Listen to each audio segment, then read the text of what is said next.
oil up the throat before I start yapping. Oh, a pile of knitting. What could this be? It's my favorite time in the knitting and crafting community because it's like our annual gallery. It's our annual showcase when everyone's like, this is everything that I knit throughout the year. I love it. It's so much fun. So here's my annual review. I have 9 items here that I will walk you through today. This isn't everything that I knit. There's a couple of small items that I just don't have with me anymore, so I won't show them to you guys. I think it's more fun when I can like show them and maybe even try them on. And I did also want to take a little bit of time at the end to talk about how much money I spent on knitting this year, some reflections and thoughts that I have on knitting in general from this year, and then we'll do a little awards ceremony. I have 4 categories, and I'll just talk you through like my award winner for each of those categories and a runner-up. So that's the plan. For like the majority of these items, I will go through them pretty quickly. I'll tell you the yarn that I use, and then if there's anything standout that I can pull up from the dredges of my memory, I'll obviously include that. But I do apologize if you're here for like an in-depth knitting experience for each of these items. That will not be the case aside from the more recent items that I've completed. That information just no longer lives in my brain. And I am gonna go in chronological order, so let's just start with the first guy right here. This is what I call a Juntu inspired raglan. It is mostly self-drafted, but I say Juntu inspired because the pattern that I pull stitch numbers from is called Juntu. It is a free pattern on Ravelry. Everything will be linked down below, so you can go and knit this. But just know that I, at least for my version, heavily modified that pattern. I really only used it for stitch count purposes and mostly for like how many stitches to cast on. Everything else I just sort of freehanded. I wanted a really basic, plain raglan sweater that I could just throw on. And I had recently bought this yarn, which is Plymouth yarn Sea Isle. The colorway is Sand Dollar. I'll hold it up closer so you can see it is a stunning yarn. So you can also see that I did a purl row right between the collar and the rest of the body. That is inspiration from the poppy tee. If you knit the poppy tee before, you'll know that this purl row is one of those design features. I didn't do it for the sleeves and like before getting into the cuff, nor did I do it at the bottom before getting into the body ribbing. So I just did it as a little something something for the collar. I would say it's slightly cropped, but that's because I just like the cropped silhouette on me. And the sleeve is tapered just ever so slightly. It's mostly a straight sleeve, as you can see, but just ever so slightly tapered. And then I do like the rib being a little bit more cinched, so I went down a needle size for this. Really quickly about the yarn, Plymouth yarn Sea Isle is a worsted weight yarn. It is 50% Pima cotton, 50% merino wool. And like I said, I freaking love this yarn so much. It is so soft. However, it is splitty. It's not too splitty because there is 50% wool in here, so it's not that bad.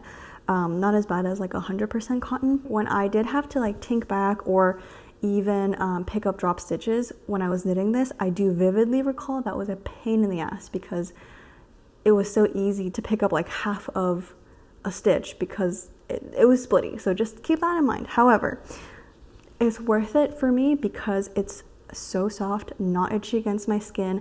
I cannot really handle mohair. Mohair is itchy for me, nor can I handle 100% alpaca. Both of those yarns are slightly itchy for me. Not too bad, but just slightly that it like annoys me a little bit. And I've worn this a good number of times. I would say like probably 8-9 times throughout the year. And it has not pilled. No pilling. Look at that. And I haven't shaved this at all. Haven't de-pilled it or anything like that. Okay, second up is what I would consider previously, prior to a couple projects later, my magnum opus. Like magnum opus.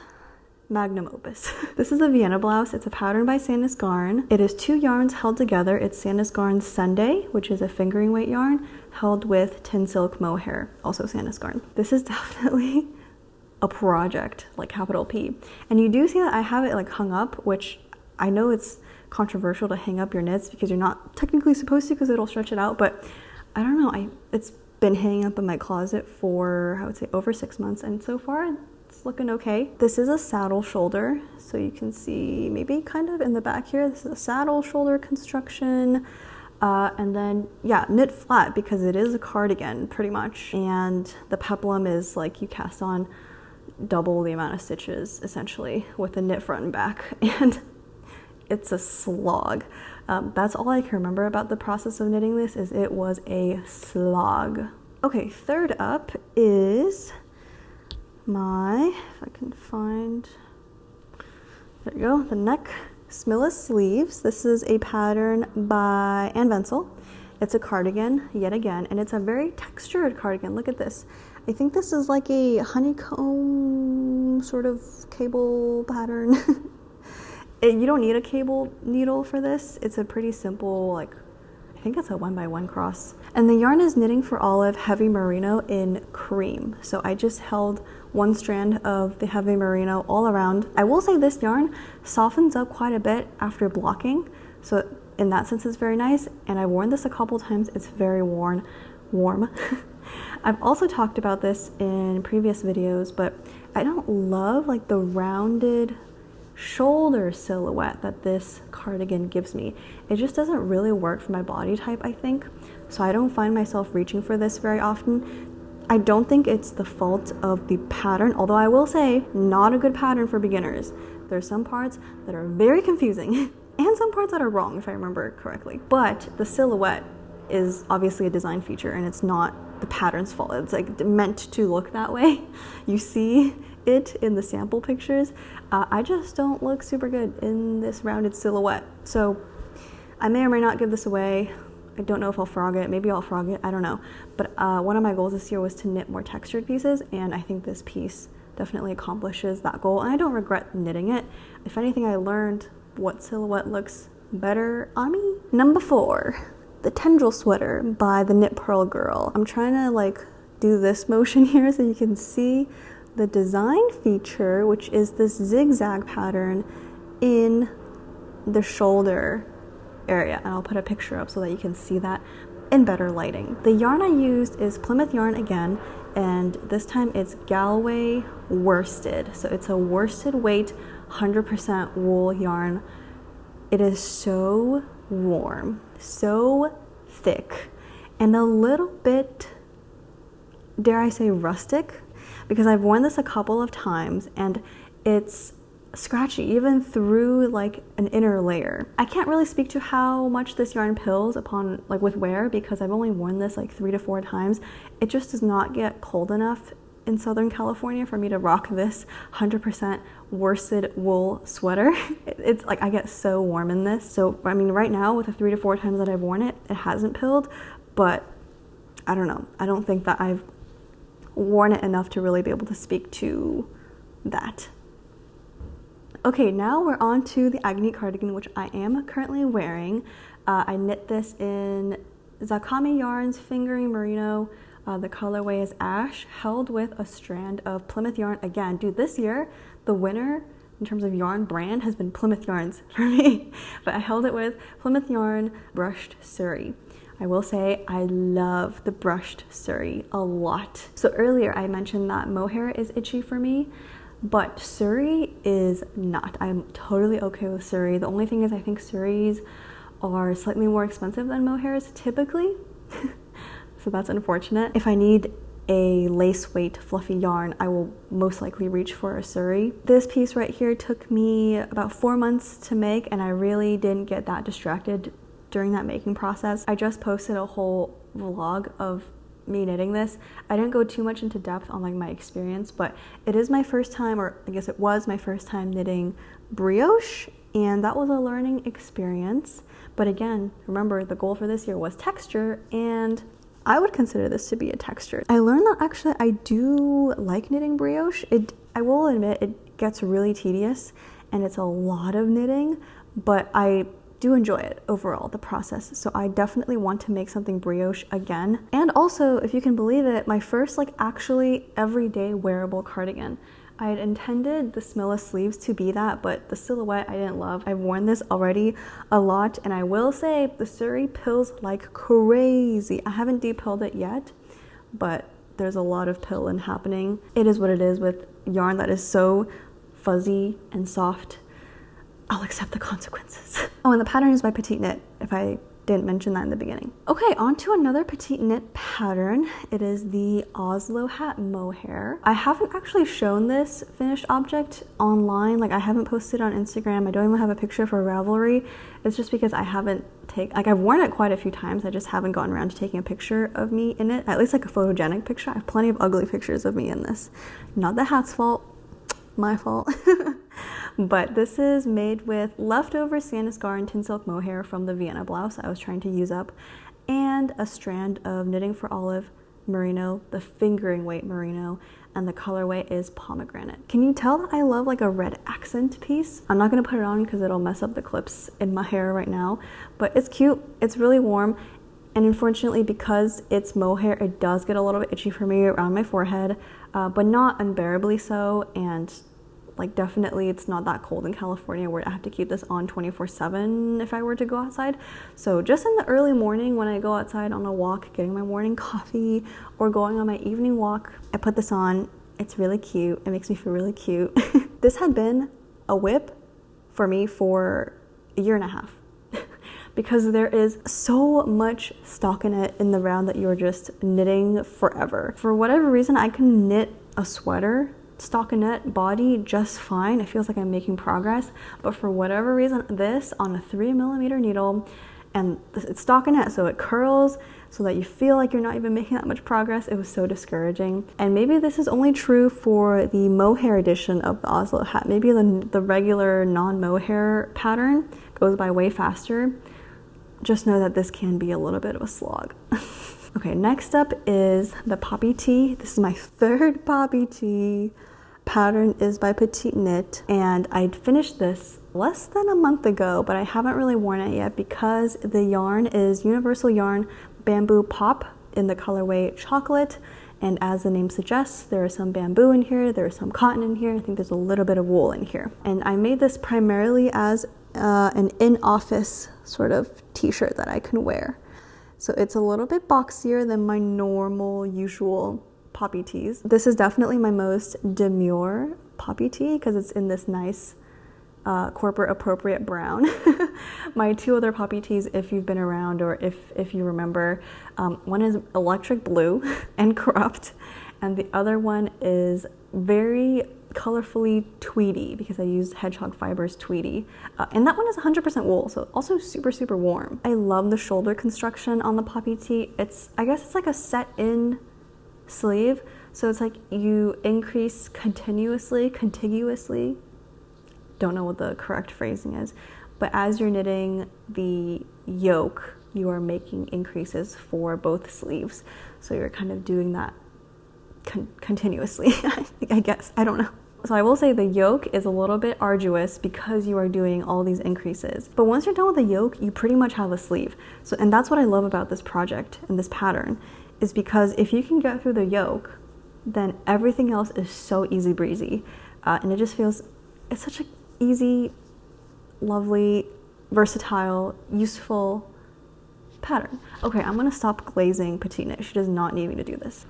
All right, next up is something that looks a little bit disgusting because I've worn it so many times. So I'll just show you a quick flash of it.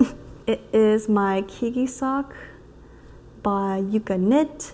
This had also been a whip for me for over a year. The first pair of Kigi socks I ever made was a gift from my younger sister. I gave that to her in Christmas 2022. And I immediately cast on a pair for myself because I'm like, this is such a cool sock. And it is, it's stunning, it's beautiful, look at it. Oh my God. But then I lost all my sock knitting mojo and I put this on hold for 12 months. This like gray beige yarn is Fiberco Amble. Great sock yarn, I love it so much. And then the blue contrast color is Kellbourne Woolens. I don't remember what variant of Kellbourne Woolens, but it is their sock yarn. And it's in this very pretty blue. Okay, last but not least, well, actually it's probably least for me, is a self-drafted roll collar, like, you'll see, it's a boat neck type of whatever sweater. Again, plain stockinette, I-cord finishes at the collar, if you can see that. I-cord finish at the sleeve and the end of the body. So like I said, this is self-drafted. The yarn I do love. It is Quince fibers in their Phoebe yarn. The colorway, keen eyes would have noticed that there is 2 colorways. This dark gray is called Chiron, and this is just like their black.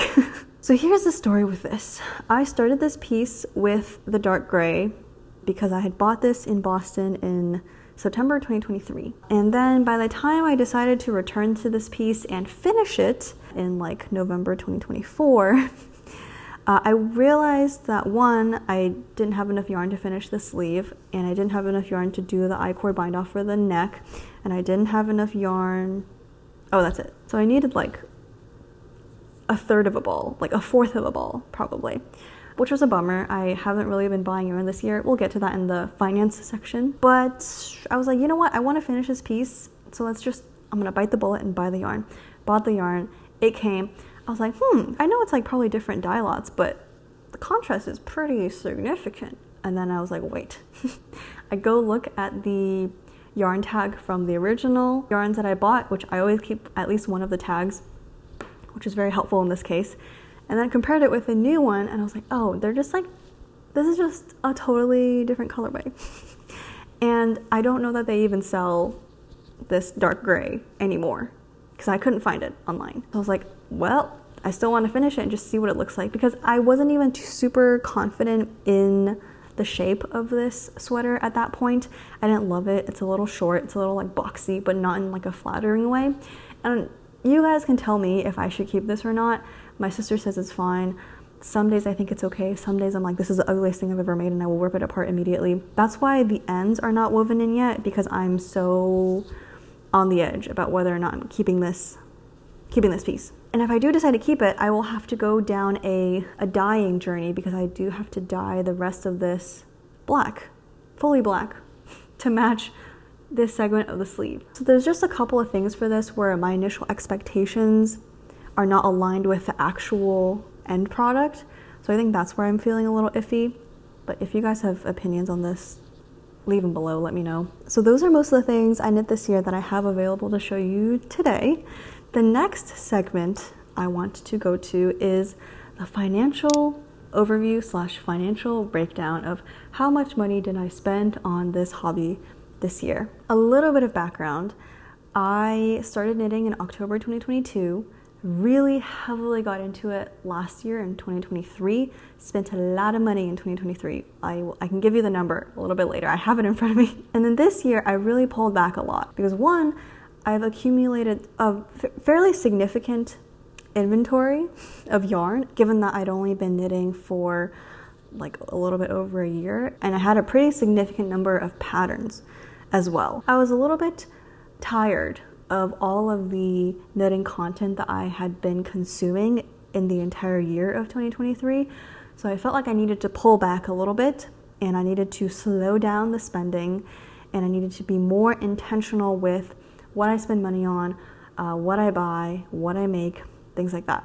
Also, I didn't really love a lot of the things that I made last year. I love them for the journey of learning and the process of making them, but I didn't love them in terms of like being able to wear them consistently. So the grand total of dollars that I spent this year on knitting, patterns, yarn, notions, tools, whatever, is $694. To me, that is low. That's a really, really good number. I wish it was a little lower, but I did buy some yarn in like the January through May phase. Just weaning off was a little hard because I had been buying so much yarn in 2023. So it was a slow process of weaning off. But then after June, the only yarn that I bought for the last 6 months has been replacement yarn because of like not having enough to finish a whip. The rough breakdown I have is 90% of that $694, so about $631 was spent on yarn, and $63 was spent on patterns, tools, notions, things like that. So 10% spent on patterns and tools and little miscellaneous items, 90% spent on yarn. Again, I think this is really good, and everyone's spending is different. Okay, don't compare yourself to me, please. This is what is my reality currently. Last year, 2023, I spent a grand total across the board, like yarns, notions, patterns, whatever, $2,582, so $2,582. that number did make me extremely nauseous at the end of last year. So that's why I cut down so much this year. So compared to that, it's a win. It's a win. Also, just to expand a little bit more about like the consumption I was talking about, like social media consumption of knitting, I really stopped consuming a lot of knitting content in like the YouTube videos that I watched, how much time I spent on Instagram, how much time I spent scrolling Ravelry, because as weird as it is, I spent a lot of time last year, 2023, scrolling Ravelry to like look for patterns and stuff. I think it definitely kept me in the loop on like what was being released and what people were into, what's like the latest popular stuff, but I don't think it actually helped me in my like enjoyment of the hobby. I always felt like I was behind. I always felt like I was missing out on something. I felt like I was always chasing the next cool project that everyone's making, or the cool yarn that just came out. Like, especially Sandnes Garn, their pattern booklets are stunning. Their yarns are stunning, gorgeous. They have amazing colorways. Same with Knitting for Olive. And all that consumption was like giving me a lot of anxiety. And I was like, why do I have anxiety over a hobby? This is so stupid. I'm still trying to find a middle ground in terms of like supporting the people that I follow. Like, I want to watch their YouTube videos and I want to like provide that engagement for them, just so that like it boosts them also to other people, so that more people can find them. But it's a really fine balance, because if I watch one, I'll probably watch another, and I'll watch another and another. I'm a very all or nothing kind of person, so still working on it. It's my character flaw. Okay, I can't be perfect. Another number, data, whatever that I have here is that I currently own 73 patterns in my Ravelry library, and this does include free and paid, and I will say a good majority of this is free, but that's not including, you know, all the Sandnes Garn booklets that I own, and I own like 2 or 3 of these. Does not include all the random little other knitting booklets, books, whatever that I've bought. So I think that's more than enough. You know, I need to chill on buying patterns, because patterns cost less compared to how much yarns cost. I think it's really easy to just be like, ooh, pattern, especially around like the November, December time frame when everyone is doing sales. It's a tough time. So yeah, I really took it easy this year in terms of like slowing down what I knit, slowing down when I knit, being less crazy about it, letting go of chasing what everyone else is doing, and then also being more intentional about like identifying my actual wardrobe gaps and then filling them with the projects that I am knitting and using yarn that I already own. Okay, the segment we're gonna end on is my mini awards ceremony. I only have 4 categories. Maybe next year I'll come up with more, but this is just really quick and a really fun way to kind of highlight what has been fun for me to use and what I've enjoyed about knitting this year. So the first category is favorite knitting notions. This is like all the miscellaneous non-yarn, non-pattern stuff. The award goes to these tiny scissors. These are like $3, I think, from Hobby Lobby. I will say, like, the tip is so pointy. I don't know if you can see that. The tip is dangerously pointing. So if you have young children or clumsy spouses, like, would not recommend buying these, because that is a hazard for sure. Definitely my favorite knitting adjacent, crafting adjacent little thing that I purchased this year, and for like $3. And my runner-up, I want to preface, is I've only owned this item for like 2 weeks. That's why it's not the winner. It is a runner-up, because I just haven't used it enough yet. Oh my god. It is the Maker's Notebook. It's from an Etsy shop that I, of course, will link down below. I really agonized over whether or not I would use this, because it is pretty pricey for a notebook. It is, depending on what version you buy, like $52 to $60, pre-shipping, pre-tax. So keep that in mind, US dollars. When I unboxed it, I did a quick like overview of the sections that are in this journal. So I'll show you that segment now, just so you can see what sections are in here. I will say the only initial sort of negative comment that I have is that the pages are pretty thin. So if you're like a hardcore bullet journaler, or you have pens that are like ink pens, or honestly anything that's not a ballpoint pen, even ballpoint pens, you can see what you write. Like, you can see through it, you know what I mean? I'll show you a sneak peek.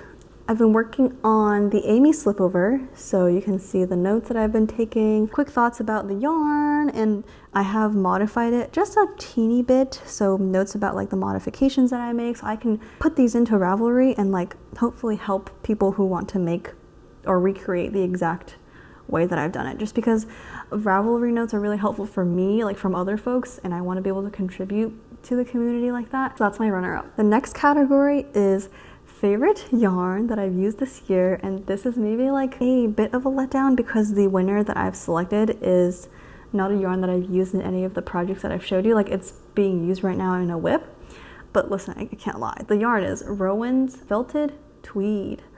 Look at this. This is such a cool yarn, and the tweed, I'm such a sucker for tweedy yarn. So this is just a really easy favorite. It blocks so nicely. Like, after you block it, it is like literally like a fairy. It's so light and soft. And maybe it's a little bit of recency bias because I'm working with this currently. So I did add 2 additional runner-ups this time. The second runner-up being the Quince Fiber Co. Phoebe. And I don't have the actual yarn to show you, but it's what I used here in my self-drafted boat neck pattern. The yarn is so nice. It's 100% merino. It is so soft. It's thick. It's a beautiful DK. Like, I really want to work with this more in the future. The only downside is that it is pretty pricey. Like, she's not cheap. And then the second runner-up that I have is the Plymouth Yarn Co. Sea Isle, which is that, oh my god, if I can get it out, which is that 50% Pima cotton, 50% merino yarn that I was showing you earlier, again in the self-drafted Raglan sweater. I just really love the color on this, like the pastel-y color, and again, how soft it is, how pill resistant it is. So really no complaints for me here. Okay, category 3 is my favorite garment or item that I made this year, and it's tough, it's real tough, but the winner's gotta be the Agnete cardigan. This is now my new magnum opus because it took so long to create, and my most versatile piece, so love that. And then my runner-up is another probably most worn item this year. It's my Kigi socks. I don't know why I waited so long to finish this. The motivation to knit socks in general, I feel like it's a totally different and separate motivation pool. I don't know if any of you guys feel that. Okay, and then last but not least, the last category is my favorite pattern that I have made this year. So this is purely about the pattern, not about the yarn, not about the designer, just like the pattern. It's the poppy tee. Who's surprised? I don't have a runner-up because I don't feel that strongly about anything else that I've made this year. Like, pattern-wise, I already told you, don't love the Smilla sleeves pattern. Oh, don't love the Vienna blouse pattern. Okay, Sandnes Garn patterns in general, side note, okay, quick tangent, they're not great for beginners. It's the entire pattern is like a page and a half long, and they abbreviate a lot of things. So just keep that in mind if you do want to knit their stuff. Yeah, no runner-up for this category. I hope that you are getting the rest and relaxation that you need and that you deserve, all of you, no matter how hard you've worked, no matter what you've accomplished. Take care of yourself. I'll see you next time.